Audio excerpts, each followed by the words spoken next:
제가 사는 집에는 조그만 텃밭이 하나 있습니다. 배추도 심고 가지도 심고 여러 채소를 심어서 먹습니다.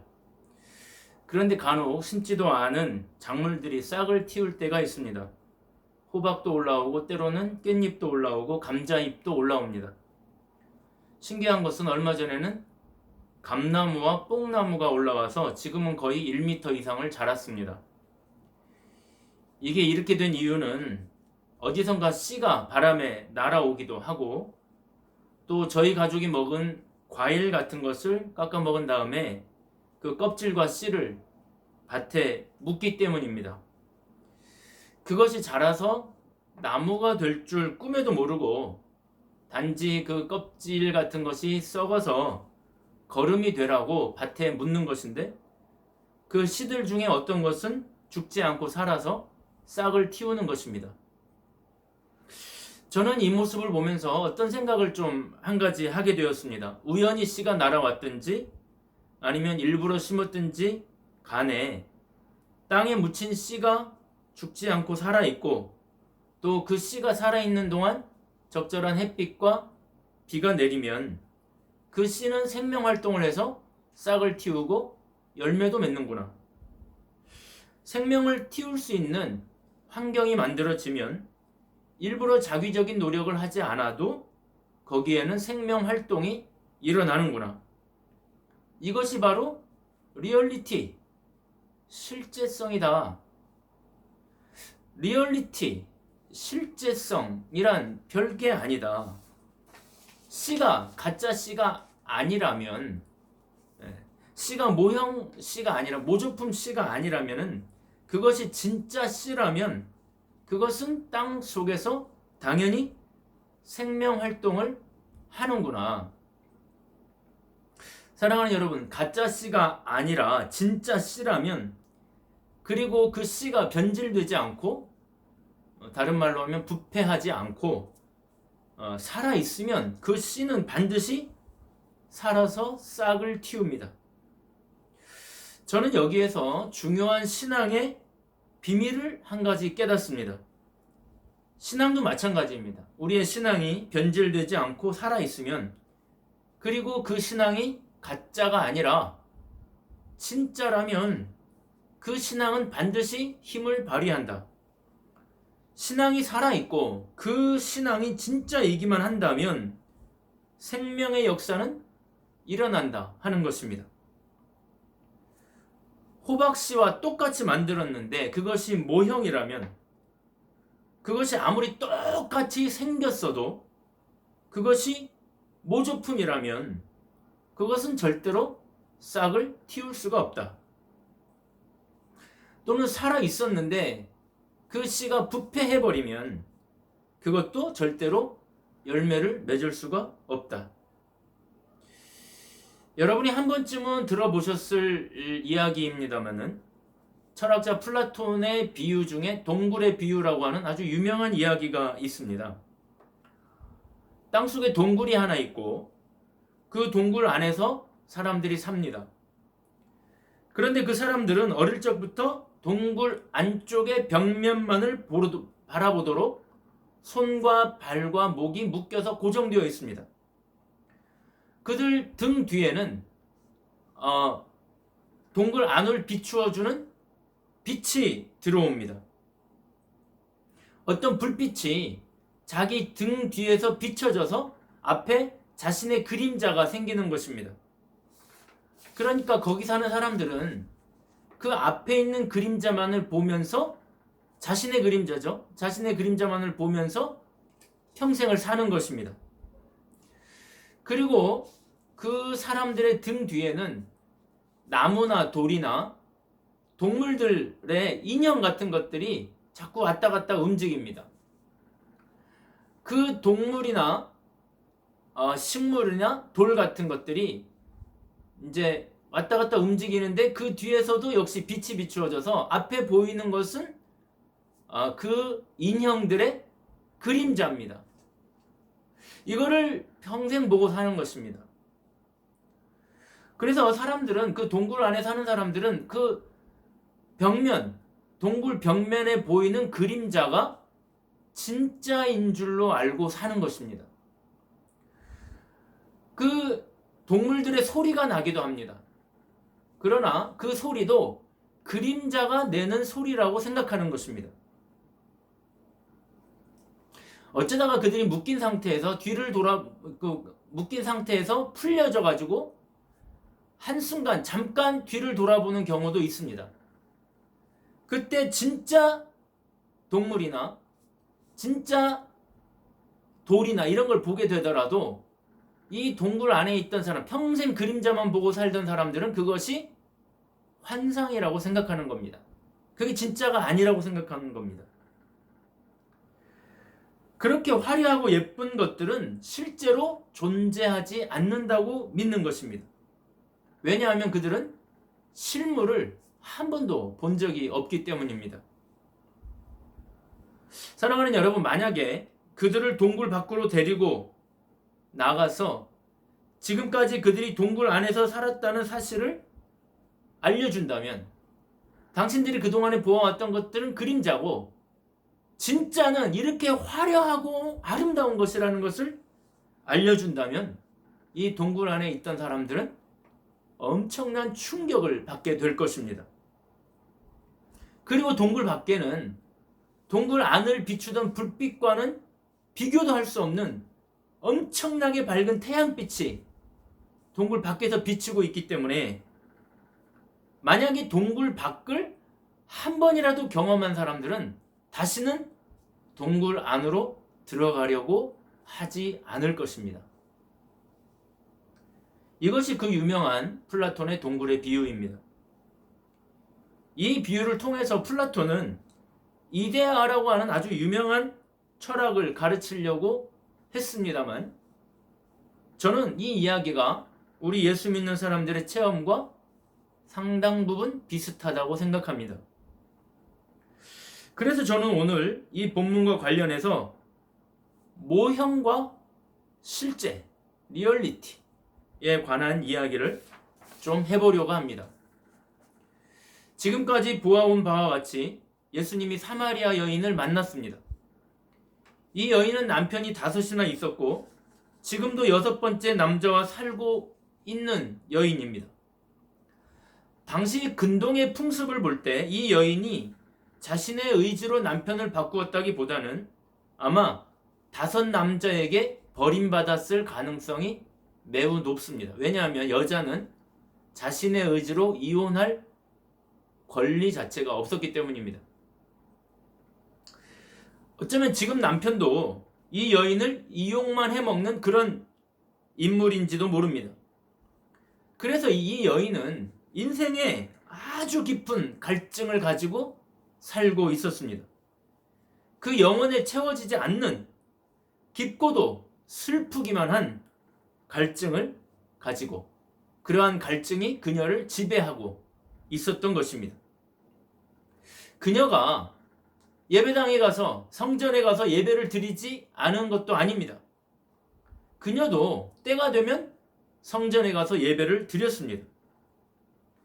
이 여인은 사마리아 여인이기 때문에 예루살렘에는 가지 못하고 사마리아에 있는 성전, 야곱의 성전이라고 하는 성전에 가서 예배를 드렸습니다. 당시 사마리아 사람들은 모세의 율법을 읽지도 못했습니다. 그것은 남유다와 북이스라엘이 나뉘어질 때 여로보암이 모세오경을 읽지 못하도록 모세오경을 금지시켰기 때문입니다. 그러니까 이 여인은 형식도 완전하지도 않고 내용도 없는 그야말로 예배를 드린다는 이름만 있지만 전혀 대상도 불분명하고 예배의 내용도 불분명한, 더구나 아수르의 지배를 오랫동안 받았기 때문에 아수르 종교가 들어와가지고 굉장히 혼합된 형태의 정체를 알 수 없는 예배를 계속 드리고 있었던 것입니다. 그러니까 그녀가 드리는 예배에서는 어떠한 해방감이나 갈증을 채워줄 은혜라는 것을 맛보는 경우가 없었습니다. 그래서 이 사마리아 여인이 예수님과 대화를 하다가 그 예배 문제에 대해서 예수님에게 물어본 겁니다. 당신들은 예루살렘에서 예배를 드려야 된다고 그러고 우리는 이 야곱의 성전에서 예배를 드려야 된다고 하는데 도대체 어디서 예배를 드려야 우리 마음의 갈증을 해소할 수 있습니까? 어디서 예배를 드려야 내 영혼의 깊은 갈증과 이 부자유함으로부터 해방될 수 있습니까? 어디서 예배를 드려야 은혜 받습니까? 이렇게 물어본 겁니다. 그러니까 예수님께서 이렇게 대답하십니다. 여기서 드리거나 저기서 드리거나 예루살렘에서 드리거나 사마리아에서 드리거나 그게 중요한 게 아니다. 어느 시간에 드려야 되느냐? 그것도 중요한 게 아니다. 어떤 제사장의 가르침을 받아야 되느냐? 그것도 중요한 게 아니다. 예배의 진짜 본질이 있는데 그건 뭐냐면 영과 진리로 드리는 예배. 그게 진짜다. 이렇게 말씀하시는 겁니다. 여러분 여기서 예수님이 영과 진리라고 할 때 영이란 말은 성령이라는 말이고 진리라는 말은 정말 이게 중요한 번역인데요. 이것은 모조품이 아닌 실체라는 뜻입니다. 그러니까 영이란 말은 성령이, 진리란 말은 실체. 그러니까 영과 진리라는 말은 성령이 이끌어주시는 실체 앞에서 예배를 드려야 된다. 예수님이 이렇게 말씀하신 겁니다. 그러니까 예수님이 영과 진리라고 할 때 이 진리라는 말은 어떤 관념적이고 추상적인 단어가 아니고 매우 구체적인 단어입니다. 모조품이 아니라 모형이 아니라 실체 앞에서 예배를 드려야 된다. 진짜 그분 앞에서 예배를 드려야 된다. 그런 뜻입니다. 진짜 앞에서, 진짜로 살아계신 어떤 분 앞에서 예배를 드려야 된다는 것입니다. 살아계신 그 하나님 앞에서 예배를 드려야 된다는 것입니다. 모조품이 아니라 모형이 아니라 진짜 그분 앞에서 진짜 그분에게 예배를 드려야 된다는 말입니다. 여러분 그렇기 때문에 정통을 자랑하는 유대인의 예배도 능력이 없기는 마찬가지입니다. 왜냐하면 그 예배도 다 모형 앞에서 드리는 것이기 때문입니다. 여러분 유대인의 예배는 정통성이 있지만 그것조차도 다 모형에 불과합니다. 성막이나 금초대나 떡상이나 번제단 이 모든 것은 어떤 모형, 어떤 그림자에 불과합니다. 그림자를 대상으로 예배드리는 것입니다. 그림자가 진짜인 줄 알고 예배를 드리는 것입니다. 여러분 그 모형들의 실체가 누굽니까? 그 그림자의 실체가 누굽니까? 성막이나 번제단이나 금초대나 떡상이나 향단이나 그런 것들이 의미하고 있는 분이 누굽니까?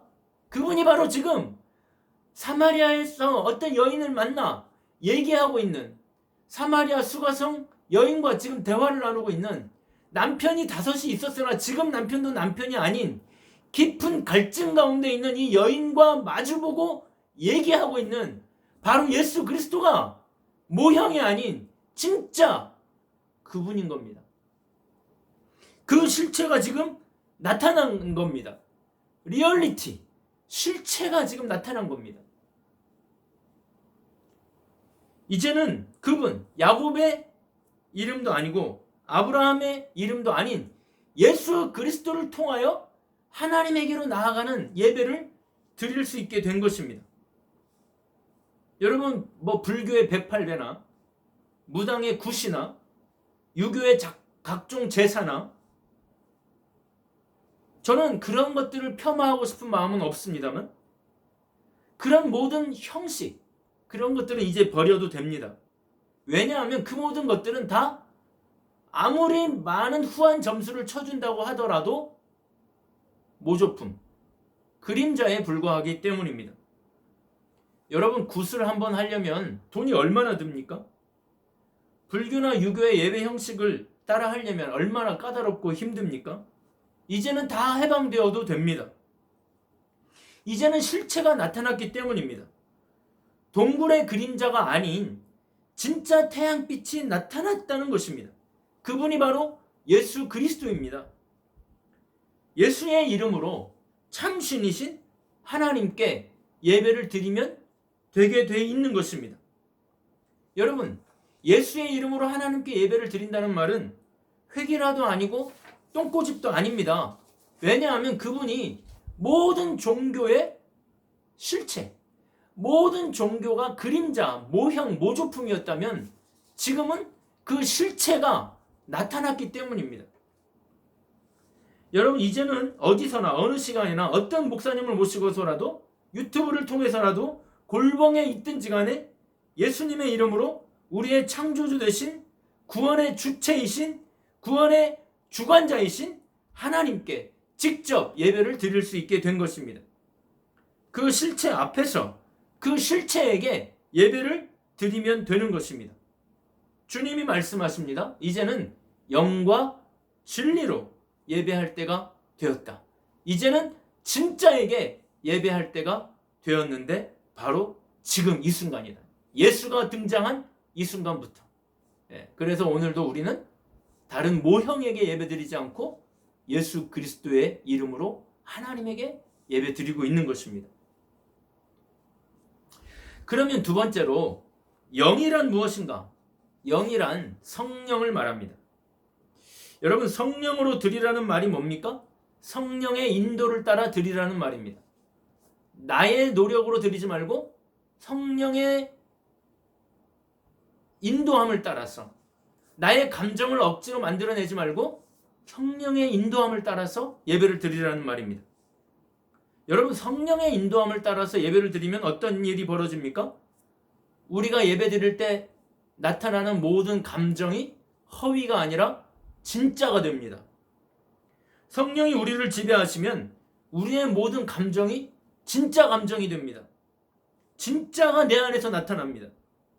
기쁨이 가식이 아니라 진짜 기쁨이 되고, 회개가 가식이 아니라 진짜 회개가 되고, 성령이 우리 안에서 역사하시면 우리의 예배는 허위의 예배가 아니라 진짜 예배가 됩니다. 찬양이 진짜 찬양이 되고, 기도가 진짜 기도가 됩니다. 감사가 진짜 감사가 됩니다. 예배라는 것이 진짜의 마음으로 진짜에게 드리는 진짜 예배가 되는 것입니다. 이것이 성령의 역사입니다. 제가 평소에 존경하는 이재철 목사님이 간증을 하나 하신 적이 있습니다. 1984년 이재철 목사님이 나이가 36살 때였습니다. 그때는 아주 잘 나가는 사업가였습니다. 돈도 제법 벌어서 나이에 맞지 않게 많은 부를 얻었습니다. 그래서 나이에 맞지 않게 흥청망청 돈을 쓰던 때였습니다. 그러면서도 주일에는 교회 나가는 썬데이 크리스찬이었습니다. 그날도 여느 날과 마찬가지로 술이 꼭지가 돌도록 마셨습니다. 새벽 2시에 집에 들어섰습니다. 이분은 새벽 1시든 2시든 반드시 초인종을 눌러서 아내를 깨우고 집에 들어갔습니다. 이분이 새벽 1시든 2시든 초인종을 누르고 아내를 깨워서 아내가 해주는 밥을 먹고야 잠이 드는 것입니다. 정말 아내를 피곤하게 하는 스타일이었습니다. 그날도 여지없이 새벽 2시에 초인종을 누르려다 말고 이상한 느낌이 들어서 그날은 초인종을 누르지 않고 직접 문을 열고 들어갔습니다. 열쇠로 문을 열고 집 안에 들어가 보니 아내는 성경을 보다 말고 엎드려서 지쳐서 잠이 들어 있었습니다. 그런데 자신을 기다리다 잠든 아내의 얼굴 밑에 깔린 그녀의 일기장이 눈에 보였습니다. 그냥 지나치려고 했는데 그 일기장이 눈물로 잔뜩 얼룩져 있었습니다. 그래서 평소에는 읽을 생각을 안 했을 텐데 그날따라 그 일기장을 들고 읽어봤습니다. 거기에는 이렇게 적혀 있었습니다. 나는 오늘도 버스를 타고 수유리 너머로 갔다. 시골길을 하염없이 걸으면서 오늘도 어김없이 죽음을 생각했다. 약을 먹고 죽을까 아니면 손목을 그어서 죽을까. 그러나 그것은 내가 취할 길이 아님을 나는 한 번 더 확인하고 되돌아왔다. 나를 살리기 위해 십자가에서 돌아가신 주님께서 주님의 뜻을 위해 내게 주신 남편이므로 나는 사랑해야만 한다. 나는 할 수 없지만 주님께서 사랑하라고 명령하셨으므로 나는 사랑해야만 한다. 주님 도와주세요. 나의 약함을 주님께서는 잘 아시잖아요. 이렇게 적혀 있는 겁니다. 이재철 목사님이 숨이 멎는 것 같은 충격을 받았습니다. 아내가 그런 생각을 하고 있을 줄은 꿈에도 몰랐습니다.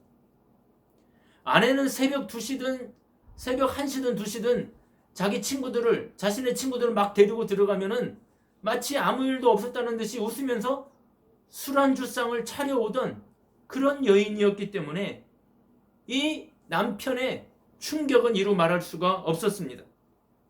서재로 들어가 아내가 깰까봐 억지로 숨 죽여가며 가슴이 찢어지는 고통으로 울기 시작했습니다. 자신만을 믿고 시집온 아내를 생각하니 흐르는 눈물을 감출 수가 없었습니다. 자신이 술과 마약과 도박에 빠져 쾌락의 복판에 있을 때 아내는 죽을 만큼의 고통스러운 가슴을 부여잡고 살고 있었다고 생각하니 불쌍하고 미안해서 견딜 수가 없었습니다. 새벽 1시고 2시고 자신의 친구들을 데리고 들어갈 때 술안주를 해주며 환하게 웃던 그녀의 속마음은 너무나 비참하게 울고 있었다는 것을 깨달은 것입니다. 또 어머니에게 미안하고 불쌍해서 울었습니다. 자신이 6살 때 형님이 돌아가시고 14살 때 아버지가 돌아가셔서 졸지에 집안의 가장이 되었을 때 어머니는 아들을 위해서 얼마나 많은 눈물로 키우셨는지 모릅니다. 새벽마다 교회에 가서 이 아이 잘 크게 해달라고 눈물로 기도하시던 어머니에게 미안하고 또 미안해서 한참을 울었습니다. 그리고 자신의 모습을 생각하니 자신이 불쌍해서 울었습니다. 어머니 아버지로부터 너무나 좋은 하나님을 선물 받고 하나님의 은혜로 지금까지 살아오는 동안 먹이고 입히고 필요한 것들을 다 채워주셨는데 자신은 그 은혜를 알고 있으면서도 자신의 육체에 따라 술과 담배와 도박에 자신의 육체를 팔고 겉으로는 교회를 다녔지만 그 영혼은 걸레처럼 악취나는 인생을 살고 있었다는 생각에 자신의 영혼이 비참해져서 울었습니다. 밤이 새도록 마치 야곱이 야복강가에서 하나님과 씨름하듯이 밤새도록 눈물로 주님을 부르고 또 불렀습니다. 처참하게 더러워져 버린 자신을 불쌍히 여겨달라고 주님의 이름을 간절히 부르며 기도했습니다. 정말로 절망적인 마음으로 주님을 불렀습니다. 그때 누군가 등 뒤에서 자신을 매우 포근하게 감싸 안아주는 분이 계셨습니다. 아내가 깨어서 왔는가 뒤돌아보니 아무도 없었습니다. 다시 눈을 감고 기도하는데 또 자신의 몸을 포근하게 안아주는 분이 계셨습니다. 또 뒤돌아보니 아무도 안 계셨습니다. 세 번째로 눈을 감았을 때 이번에는 자신을 꼭 껴안아 주면서 어떤 소리가 들려왔습니다. 사랑하는 제철아, 나는 너를 한 번도 버린 적이 없단다. 네가 나를 버리던 그 순간에도 나는 줄곧 너와 함께 있었단다. 앞으로도 나는 영원토록 너와 함께 있을 것이다. 이는 내가 너를 사랑하기 때문이다. 그것은 분명히 주님의 음성이었습니다. 너무나 감동받고 너무나 감사하고 너무나 처참하고 절망적인 순간에 몸부림치던 순간에 찾아와 주신 성령님께 너무나 감사해서 역시 감사의 눈물을 한참을 흘렸습니다. 성령님께서 자신의 마음에 들어오셔서 자신의 주인이 되어주셔서 그를 지배하기 시작했다는 것을 깨달았습니다. 그 이후에 그토록 즐기던 술과 담배가 역겨워졌습니다. 손에서 떠나지 않던 트럼프와 화투가 보기조차 싫어졌습니다. 그날부터 친구들과 동료들 그리고 사랑하는 가족들이 이재철이 변했다고 말하기 시작했습니다.